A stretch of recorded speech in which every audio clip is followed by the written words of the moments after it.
नमस्कार, मैं हूं अपूर्व ठाकुर और आप देख रहे हैं जागरण जोश।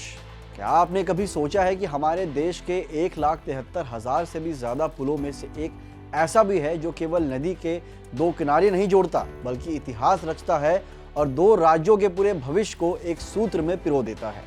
आज हम बात कर रहे हैं भारत के उस सबसे लंबे और शक्तिशाली कनेक्शन की जो भले ही एक नदी पर टिका हो लेकिन जिसका असर पूरे उत्तर पूर्वी क्षेत्र के अर्थव्यवस्था और सामरिक कूटनीति पर पड़ता है। यह सिर्फ एक ढांचा नहीं बल्कि इंजीनियरिंग का एक जीता जागता और सांस लेता हुआ चमत्कार है। 9.15 किलोमीटर का यह विशालकाय फैलाव दो अहम उत्तर पूर्वी राज्यों के बीच की दूरी की मीलों को नहीं बल्कि समय के घंटों को भी समेट चुका है। जिसने इस प्रोजेक्ट को तैयार किया उसने सिर्फ कंक्रीट नहीं बिछाई, उसने पर्यटन की नई धाराएं खोली है और आर्थिक उन्नति के लिए एक ठोस और मजबूत मार्ग बना दिया है। तो कौन है यह रिकॉर्ड तोड़ने वाला प्रोजेक्ट जो सिर्फ सड़कों को नहीं बल्कि देश की उम्मीदों और अवसरों को जोड़ता है? जानने के लिए बने रहिए हमारे साथ। हम बात कर रहे हैं भारत के सबसे लंबे नदी पुल भूपेन हजारिका सेतु की, जिसे अक्सर इसके स्थानीय नाम ढोला सदिया पुल के नाम से पहचाना जाता है। यह सिर्फ एक ढांचा नहीं बल्कि इंजीनियरिंग का एक चमत्कार है। 9.15 किलोमीटर लंबा यह भव्य सेतु असम और अरुणाचल प्रदेश को सीधे जोड़ता है, जिससे इन दोनों उत्तर पूर्वी राज्यों के बीच की दूरी और समय नाटकीय रूप से कम हो गया है। लगभग 886 करोड़ रुपए की लागत से नवयुग इंजीनियरिंग द्वारा निर्मित यह सेतु आज केवल परिवहन का साधन नहीं, यह पर्यटन को जबरदस्त बढ़ावा दे रहा है और पूरे क्षेत्र की आर्थिक उन्नति में एक इंजन का काम कर रहा है। यह पुल सिर्फ सड़कों को नहीं बल्कि उम्मीदों और अवसरों को भी जोड़ता है। उस रहस्य से पर्दा हटाते हैं जिसकी बात हम कर रहे थे। यह है भूपेन हजारिका सेतु। यह वो महान संरचना है जिसे स्थानीय लोग प्यार से ढोला सदिया पुल के नाम से भी जानते हैं। यह सिर्फ भारत के सबसे लंबा नदी पुल नहीं है, यह इंजीनियरिंग का एक अविश्वसनीय चमत्कार है। सोचिए, 9.15 किलोमीटर की अपनी विशाल लंबाई के साथ यह भव्य सेतु असम और अरुणाचल प्रदेश के बीच की खाई को पाटता है। इसका सबसे बड़ा असर यह हुआ है कि इन दो महत्वपूर्ण उत्तर पूर्वी राज्यों के बीच दूरी और यात्रा का समय नाटकीय रूप से कम हो गया है। 876 करोड़ रुपए की लागत से नवयुग इंजीनियरिंग द्वारा निर्मित यह सेतु आज केवल एक परिवहन मार्ग नहीं है, यह क्षेत्र के पर्यटन को जबरदस्त बढ़ावा दे रहा है और पूर्वी क्षेत्रीय अर्थव्यवस्था के लिए विकास का एक इंजन का काम कर रहा है। यह पुल सिर्फ कंक्रीट और स्टील नहीं है, यह उम्मीदों, अवसरों और एक बेहतर भविष्य को जोड़ने वाला सेतु है। क्या आपने कभी सोचा था कि भारत का यह रिकॉर्ड ब्रेकिंग पुल भूपेन हजारिका सेतु इतनी जल्दी और इतनी कुशलता से कैसे बन पाया? इसके पीछे की कहानी एक अद्वितीय साझेदारी की मिसाल है। यह सिर्फ सरकारी प्रोजेक्ट नहीं था, इस विशालकाय प्रोजेक्ट को जमीन पर उतारा नवयुग इंजीनियरिंग कंपनी ने। यह सबसे खास बात यह रही कि नवंबर 2011 में नवयुग सीधा भारत सरकार से एक ऐतिहासिक समझौते के तहत जुड़ा। यह समझौता एक क्लासिक पब्लिक प्राइवेट पार्टनरशिप का मॉडल था।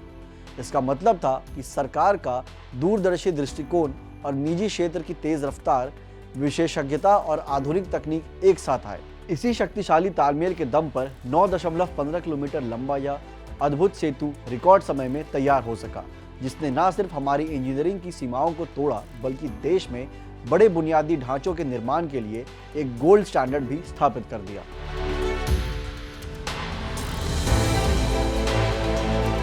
क्या आपको पता है कि भूपेन हजारिका सेतु सिर्फ व्यापार और पर्यटन का रास्ता नहीं है बल्कि देश की रक्षा के लिए तैयार किया गया एक स्टील कवच है? जी हाँ, यह पुल केवल देखने में विशाल नहीं बल्कि यह इंजीनियरिंग का एक ऐसा चमत्कार है जिसे खास तौर पर युद्ध के मैदान की जरूरतों को ध्यान में रखकर डिजाइन किया गया है। यह सेतु 60 टन से भी अधिक वजन यानी भारतीय सेना के मुख्य युद्ध टैंक जैसे T-72 और अर्जुन टैंकों का भार आसानी से झेल सकता है। यह क्षमता सुनिश्चित करती है कि चीन की सीमा तक जाने वाले युद्ध टैंक और तोप जैसे भारी और जरूरी उपकरण बिना किसी बाधा के तेजी से और सुरक्षित रूप से अरुणाचल प्रदेश की सीमा क्षेत्रों तक पहुंच सके। यह पुल सिर्फ एक मार्ग नहीं, यह भारतीय सेना की शक्ति और गति का एक ठोस प्रमाण है।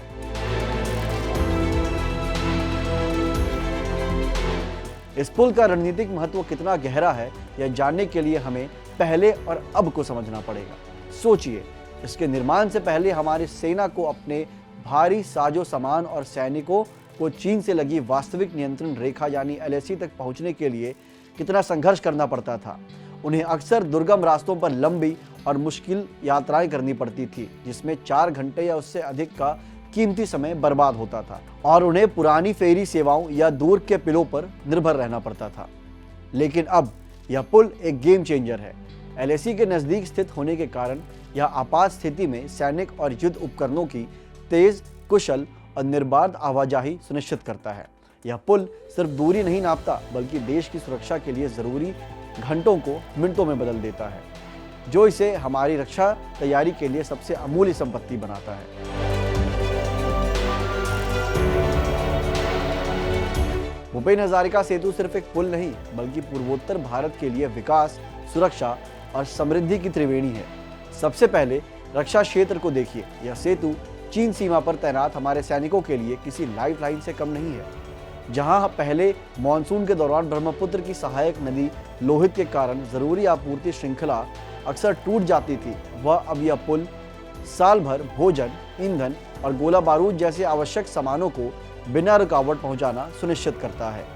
यह क्षमता ही इसे चीन सीमा तक सैन्य साजो सामान तेजी से पहुंचाने के लिए एक अविश्वसनीय सामरिक महत्व देती है, जो देश की रणनीतिक तैयारी को अभूतपूर्व शक्ति प्रदान करती है।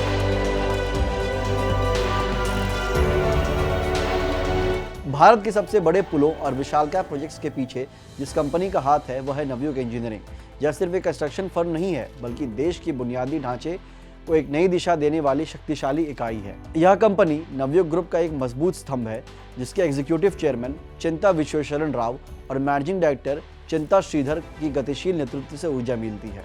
इनके नेतृत्व में नवयुग इंजीनियरिंग ने जो काम किया है, उसकी सूची सचमुच अविश्वसनीय है। इन्होंने सिर्फ भूपेन हजारिका सेतु जैसे पुल ही नहीं बनाए हैं। इनके पोर्टफोलियो में कालेश्वरम सुंदिया बैराज, दिबांग लोहिया नदी पुल, गंगा नदी पर महत्वपूर्ण पुल, विशाल कृष्णापट्टनम बंदरगाह और महत्वाकांक्षी पोलावरम बांध जैसे मेगा प्रोजेक्ट्स शामिल हैं। यानी नवयुग इंजीनियरिंग सिर्फ ईंट और सीमेंट नहीं लगाती है, यह कंपनी देश के भविष्य की कहानी को जमीन पर उतारने वाली एक बड़ी और निर्णायक शक्ति है। तो देखा आपने, भूपेन हजारिका सेतु सिर्फ 9.15 किलोमीटर की लंबाई तक सीमित नहीं है। यह पुल रिकॉर्ड तोड़ इंजीनियरिंग का प्रमाण है, जिसने असम और अरुणाचल प्रदेश के बीच दूरी को नाटकीय रूप से कम कर दिया है। यह एक ओर पर्यटन और आर्थिक उन्नति का इंजन है, तो वहीं दूसरी ओर 60 टन भार सहने की क्षमता के साथ यह चीन सीमा पर हमारी सेना के लिए एक अत्यंत महत्वपूर्ण सामरिक लाइफलाइन है। यह पुल हमें सिखाता है कि कैसे सही पब्लिक प्राइवेट पार्टनरशिप और दृढ़ इच्छा शक्ति देश के विकास और सुरक्षा दोनों के लिए एक साथ काम कर सकती है। अगर आपको ये वीडियो पसंद आई हो तो इसे लाइक करें, शेयर करें और सब्सक्राइब करें जागरण जोश को। मिलते हैं अगली वीडियो में। धन्यवाद।